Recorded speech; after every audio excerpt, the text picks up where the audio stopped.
Welcome to Viggo Mortensen. Fortell meg, Viggo, hvordan promoterer man en film i disse dager? Du sitter nå i Madrid, men man skal jo liksom reise rundt og promotere film. Det er svært. Jeg er lige kommet tilbage efter næsten en måneds biltur solo, fordi jeg vil ikke blive syg. Så det har været sjovt. Det var en dejlig, lang tur, men meget spændende. Hvordan oplevede du at køre igennem Europa nu? Det var mærkeligt. Folk er mere opmærksom på, at livet er kort. At livet er skrøbeligt, svært. Men det har altid været sådan. Livet er altid usikkert. Og det er bare, at folk er mere klar over det nu. Og jeg synes, det er positivt. Det er godt at se tingene i øjnene, synes jeg. Og så er man også måske... Ja. Er det noget du selv har været bevidst på også tidligere? Jeg har altid tænkt på døden, faktisk. Og det behøver ikke være negativt. Jeg kan huske, da min mor fortalte mig, ja, det var nok, jeg var 2-3 år gammel, at jeg spurgte hende, ja, efter en hund døde og en hest, og så nogle gamle mennesker, jeg havde hørt om i familien, der var døde, så sagde jeg, mor, skal du dø? Og så sagde hun, hvorfor spørger du om det? Ja, det skal vi ikke. Jamen, jeg vil vide det, mor. Dør du? Så sagde hun, ja, men det sker ikke nu. Der går lang tid sådan. Og så siger jeg, nå, okay. Og dør jeg så? Og så siger hun, ja, men ikke nu. Og så siger jeg, okay, jeg vil bare vide det. Og siden den dag, vågner jeg hver dag, og det er det første, jeg tænker på. Okay. Jeg blev ikke bange. I wasn't afraid. Men jeg tænkte, man skal bare lave noget. You gotta get going. You have to do things, you know. Så det er det, jeg tænker på. Men jeg tror, at de fleste mennesker tænker ikke på døden hver dag. Og måske skulle de gøre det. For at sætte pris på det liv, de har. De venner, de har. De muligheder, de har for at kommunikere med folk på en ordentlig måde. Ikke? Hvis alle tænkte på det, så var der ikke så mange problemer i verden. Så var der lidt mere medfølelse og bedre kommunikation. Tænker du, Gro, du er trods alt, du er den ældste av oss. Hvordan tænker du disse tingene? Jeg har i hvert fall ikke tenkt på døden hver dag, slik som han nå beskriver. Og nå tenker jeg gjennom livet. Men jeg har jo merket at etter at jeg ble 70, men ikke før det, tror jeg, men da begynte jeg liksom å tenke i form av, ja, nå er det en epoke igjen av livet. Hvor lang den er, vet man ikke. Men den kan være 5 år, 10 år, 15 år. Og den type tankegang kom ikke før jeg var 75, 70 i hvert fall. Så han er spesiell, han der som tenker på det hver dag.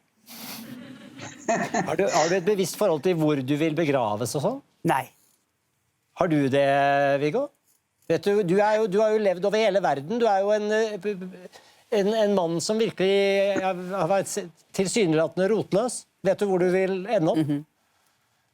Ja, jeg har tænkt på det, og jeg har skrevet det ned.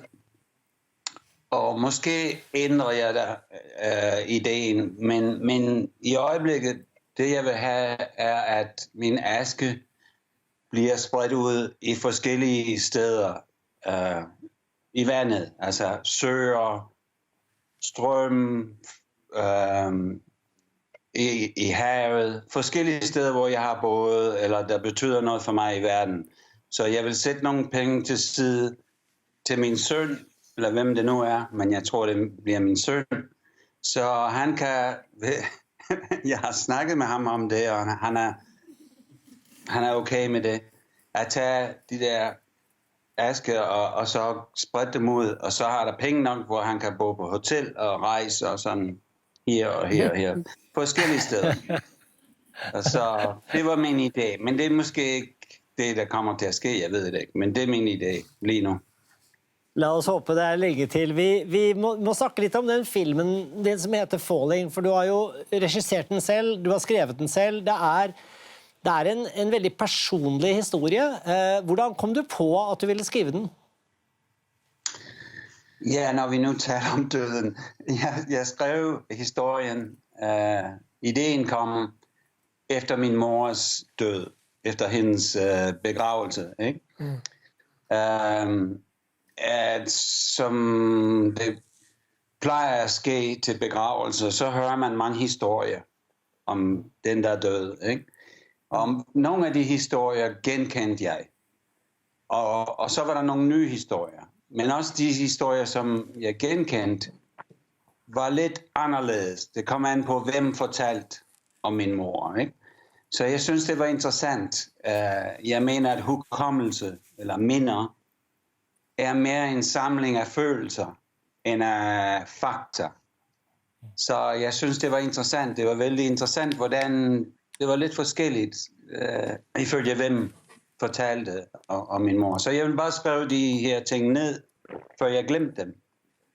Og så når jeg kiggede på alt det der, så tænkte jeg, det er en god historie. Det kunne være til en god film. Så jeg begyndte at skrive Falling, som det hed. Den er jo på en måte historien er ikke helt ulik din egen familiehistorie. Blant annet så handler det da om en pappa som er preget av demens. Og det har du også hatt ganske mye av i familien. Har det gjort deg ekstra urolig for at det skal ramme deg også? Ja, og jeg fandt ud af, at der er en test, man kan lave, hvor man kan se, om man har mulighed for det. I generne eller noget. Og så, der var en ven, der fortalte mig, du kan finde ud af, om du har mulighed for at få demens eller Alzheimer og sådan noget. Ja. Nå, har du gjort det? Og så sagde jeg, nej, jeg vil ikke vide det. Og så sagde jeg, nå, men det vil jeg. Så jeg gik hen til lægen, og jeg fik den der blodtest. Og de sagde, nej, jeg tror ikke, du får det. Så sagde jeg, okay, man ved jo aldrig, men nej, jeg har haft,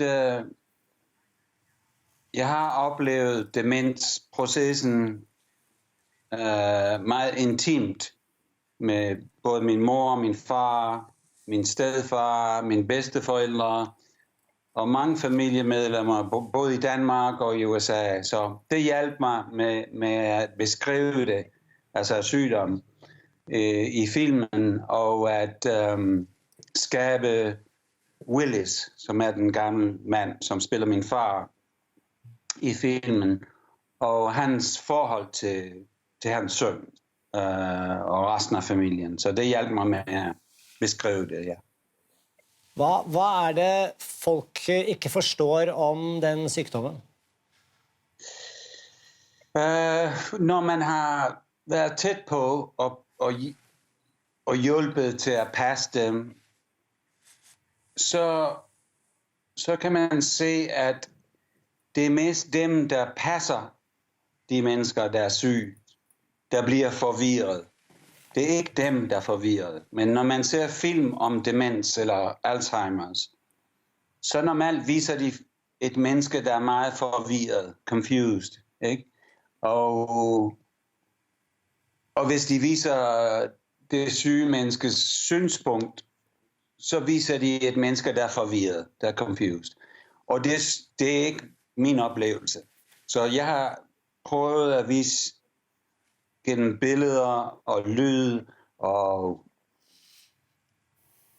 og skuespilleren hans synspunkt. Og Willis er ikke forvirret. Det er dem, der passer ham. Det er hans søn, som jeg spiller, og andre, der bliver forvirret. Men de ser, hvad de ser, de hører, hvad de...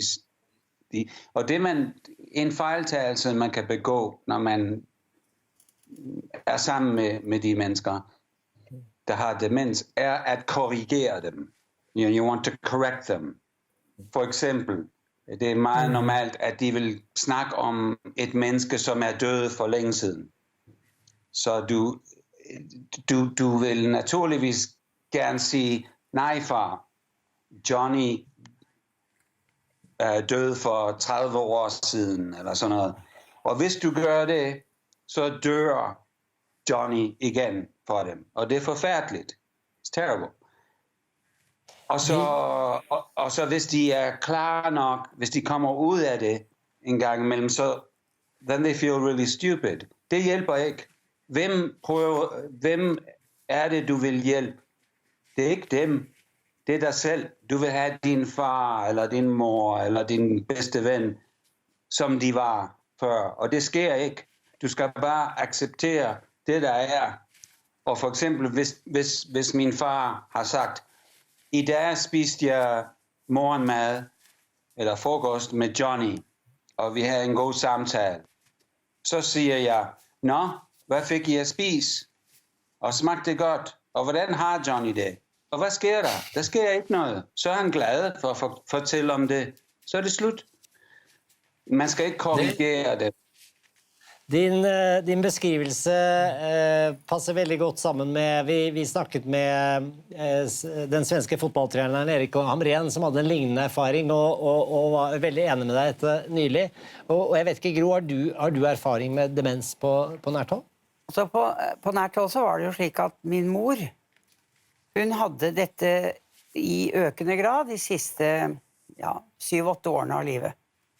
Så jeg har erfart også det han nå snakker om. Dette med at hun da mente at faren min fortsatt, hun spurte, hvor er Gubbe? Og det var litt vanskelig, fordi da måtte du jo egentlig si at jo, du skjønner det, han er borte for en del år siden. Men jeg skjønner veldig godt hva han snakker om, fordi man behøver ikke å korrigere dem. Men når man får et spørsmål, så blir det litt vanskeligere. Men jeg husker det, at hun spurte av og til om sin mann, ikke sant? Min far. Du hadde en far som... Din far var jo dansk, Viggo. Han døde, så vidt jeg vet, for 3 år siden omtrent. Og du, midt oppe i en enorm karriere som du tross alt har, kunne du være der for ham? Ja. Jeg har ikke lavet så mange film i de sidste år på grund af det. Sådan en film hver 4 år eller sådan noget. Fordi jeg vil være sammen med min mor og så min far, som døde 2 år efter. Men man kan også, jeg ved at som statsministeren siger, at det er svært, når de spørger dig, men så skal man være kvik. Man skal bare improvisere. Jeg kan fortælle en anden historie om min far. Han spurgte en gang. Han blev ved med at sige, når han boede i USA siden i mange år. Og normalt talte vi ikke dansk sammen, med mindre at vi vil snakke om noget, som vi vil ikke have andre til at høre eller forstå, ikke? Så røverspråk kalder vi det.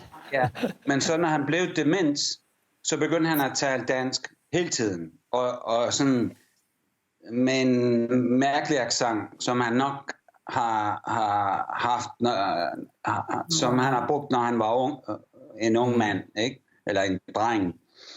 Men så snakkede han dansk hele tiden, og der var en sygeplejerske, der var med, og så sagde hun på engelsk, I don't understand what he's saying, he's talking that language again, can you ask him what he wants? I said, okay. Hvad er det, far? Så jeg, vi kan ikke lade de gamle stå ude i sneen. Og så sagde jeg til the nurse, it's okay, it's not important, I can deal with it. Hvad taler du om, far? Og så opdagede jeg, han blev ved med at sige, de gamle, de står ude i snevejr. Det er ikke godt. Vi skal hente dem. De står ved stationen, Jystrup station. Og der var en station indtil for 40 år siden, 40 år siden i Jystrup, men det eksisterer ikke mere. Så vidste jeg, at det var folk fra familien, der kom fra en ø, der hedder Samsø, og de havde taget 2 lange rejser for at komme og besøge dem. Og de skulle hentes med hestevogn til station, og så siger jeg, far, okay, jeg kommer med det samme, jeg skal hente dem. Så gik jeg ind i køkkenet, og jeg fik mig en kop kaffe, Og et par minutter senere, så gik jeg ind til ham igen. Og jeg tænkte, enten har han glemt det, eller også spørger han om det igen. Så jeg gik ind til ham med min kop kaffe, og så siger han, hvad så? Og så siger jeg har hentet dem, men de var så træt fra den lange tur, så de er gået i seng. De beder om undskyld. Men vi ser dem til morgenmaden. Helt okay. Meget fint. Tak for det. Og så er det slut. Men hvis jeg havde sagt, der eksisterer ikke en station i Jystrup, og de er døde, så oplever han det igen, og det er forfærdeligt. Så det er ikke nødvendigt. Det er det, jeg siger. Man skal improvisere, man skal være quick. Viggo, du vokste op dels med din far, dels med din mor, dels i USA, i Sør-Amerika, i Danmark, og du lever nå med din kjære i Madrid. Ja. Har dette gjort deg rotløs, eller har det gjort deg mer bare tilpasningsdyktig? Hva tenker du selv? Ja, af og til, jeg tror, at alle mennesker føler sig sådan mærkeligt, eller at de ikke hører til nogen sted. Også hvis du kun har boet i en landsby hele dit liv. Så det er bare sådan, som mennesker har det. Men det, jeg har lært af at rejse så meget i mit liv, er, at det er mere vigtigt, hvordan du har det, end hvor du er. Du kan følge dig hjem og kommunikere med folk alle steder. Med alle slags mennesker. Det synes jeg. Det er det, jeg har lært. Selvfølgelig har jeg specielle forhold til Danmark, til Skandinavien. Jeg har også lidt forhold til Norge. Jeg har familie, der har boet i Oslo og Trondheim, og jeg har rejst mig i Norge, så jeg holder af Norge og Norges landskab. Og jeg har et stærkt forhold til Argentina, hvor jeg boede de første 10 år af mit liv. Og USA selvfølgelig, hvor jeg blev født og har familie. Men der er mange steder, hvor jeg føler mig hjem, ikke? Og jeg tror, jeg kan føle mig hjem alle steder. Det er muligt. Har du, nå snakker vi norsk og skandinavisk og dansk og skandinaviske språk, men er det sånn at personligheten din, og dette skal jeg spørre Markus om også, fordi at når man snakker, når man kan bytte språk på denne måten, følger personligheten med? Endrer personligheten seg samtidig?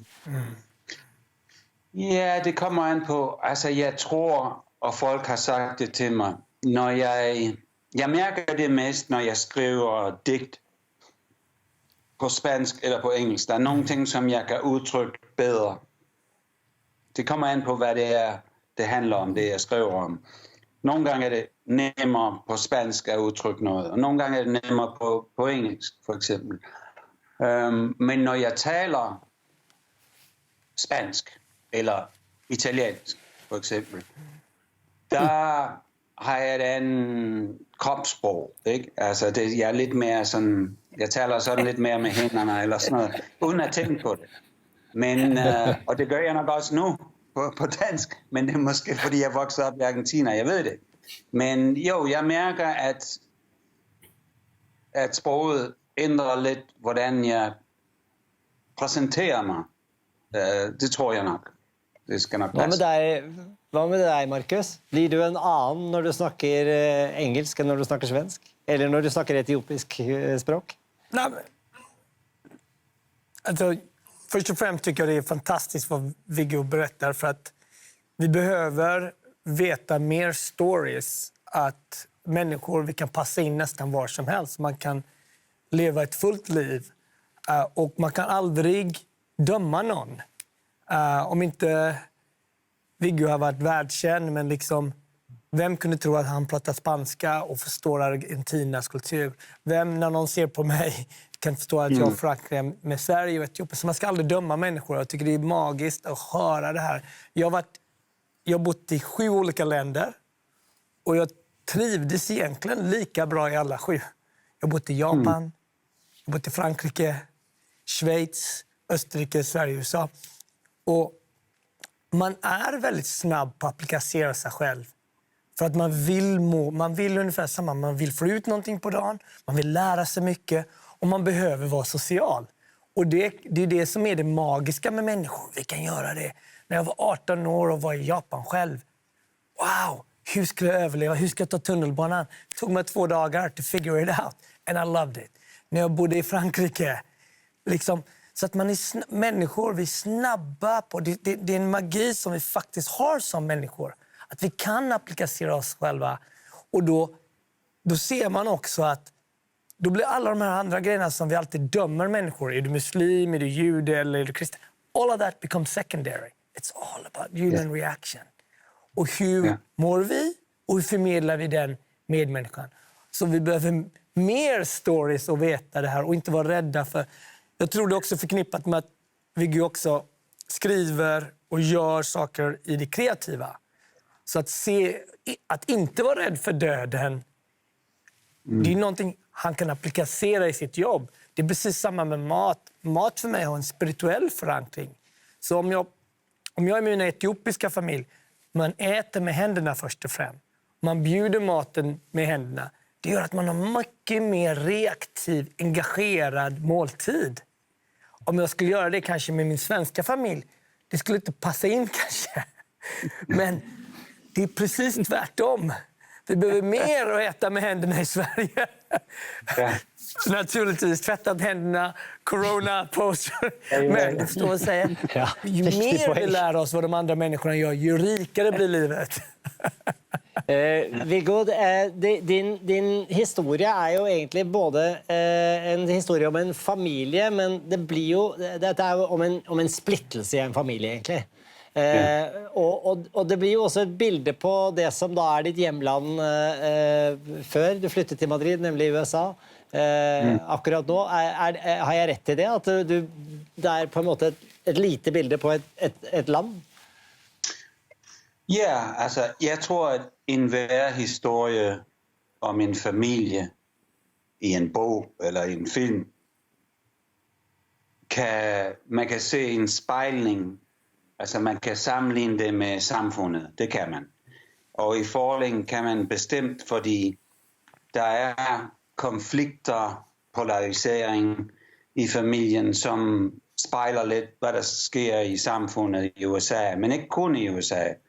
Altså, der er noget, der hedder COVID-19-pandemi, men der er også en anden slags pandemi, som er så gammel som mennesker er. Og det er en pandemi, der stiger nogle gange, som det er steget nu, og det er den dårlige kommunikationspandemi. The bad communication pandemic. That's happening now. It's just as high up a problem, and it's not just the United States, it's in Europe. You have people who feel free now to be openly racist and misogynist and intolerant. And, you know, of course, this example is set by our leaders often, you know, and they give people permission to behave this way. Problemet er, at folk ikke kommunikerer så godt. Og selvfølgelig kan man se på forlæng som film og sammenligne det med det, der sker i USA. Måske mere i år end for et år siden. Det er klart. Men jeg håber, ligesom i filmen, just as in the movie, jeg håber, at minder, you know, memories om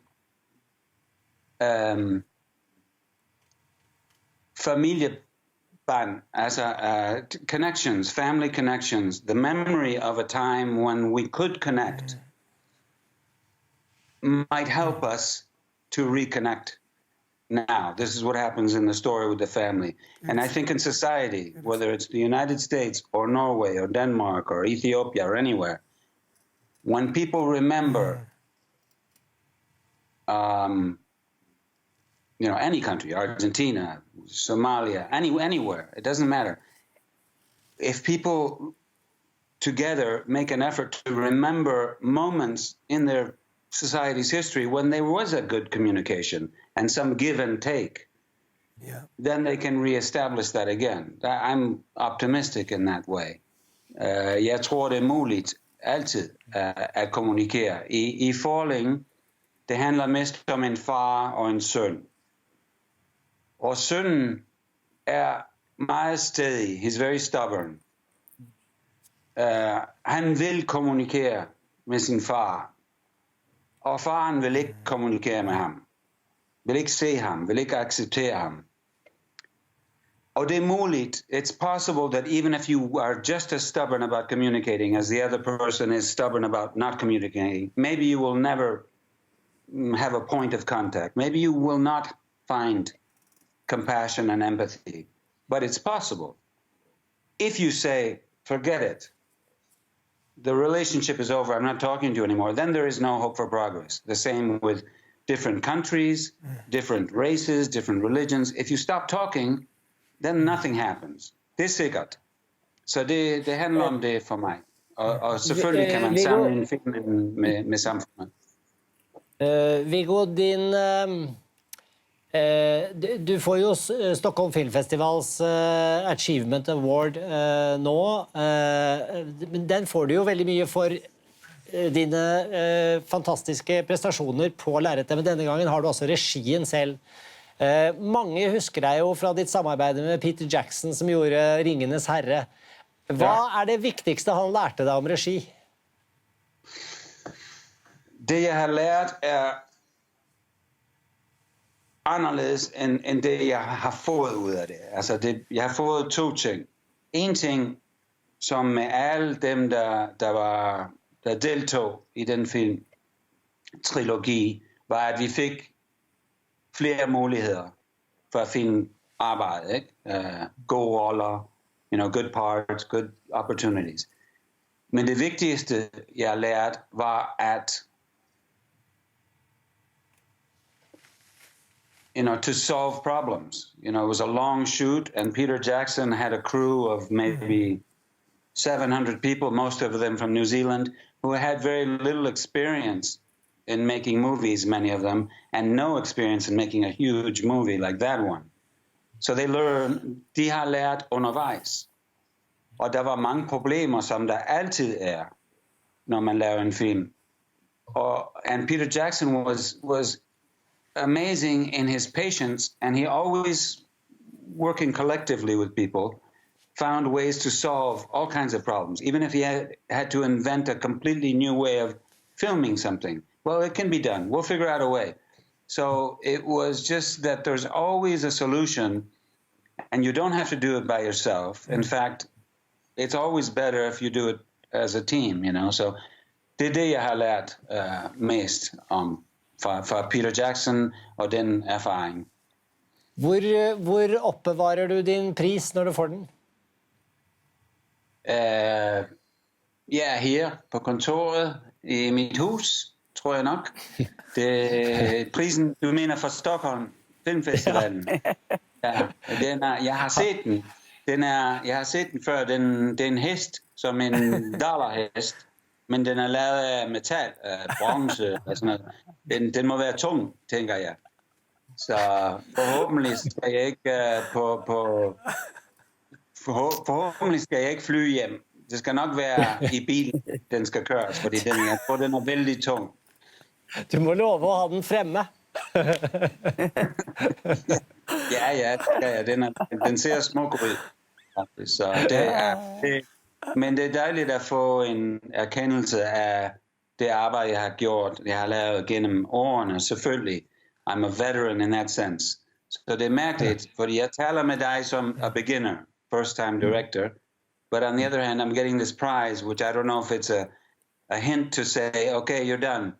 Make room for others. But I'm not done. I'm stubbornly going to keep going. Viggo, det har vært herlig å ha deg med. Neste gang møtes vi IRL, som det heter. Tusen takk, Viggo Mortensen. Takk til deg. Hope you enjoyed the clip. For more interesting conversations, please hit subscribe.